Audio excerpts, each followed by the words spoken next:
Hmm. Have you ever wondered what it would be like to hit a lemon with a hammer?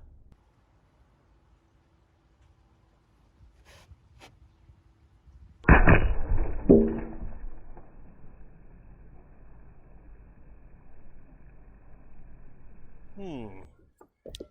Now I wonder what it would be like to hit it if that lemon was frozen.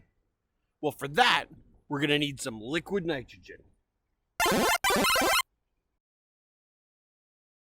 Liquid nitrogen is a liquid form of the gas nitrogen, and that gas makes up 78% of the air that we breathe.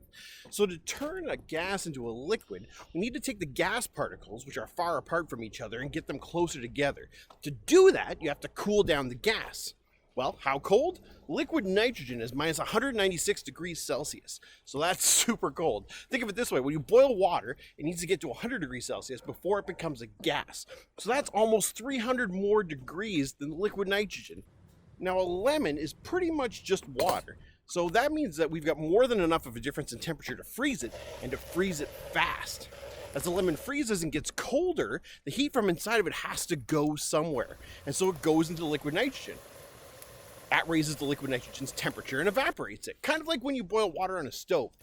Except in this case, you don't need a hot burner, you just need a normal lemon.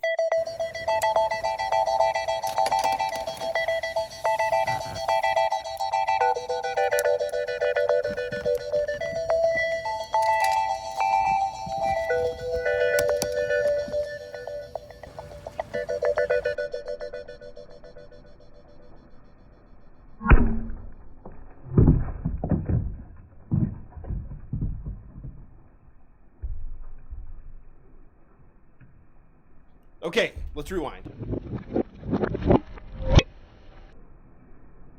Did you notice that when the lemon is hit by the hammer, it literally shatters into a bazillion fragments?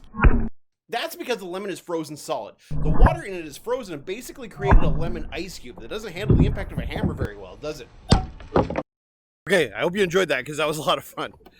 Please like and subscribe. And if you have any questions about science, don't hesitate to ask us in the comments. Pepper and I are happy to help out where we can. And remember, until next time, science!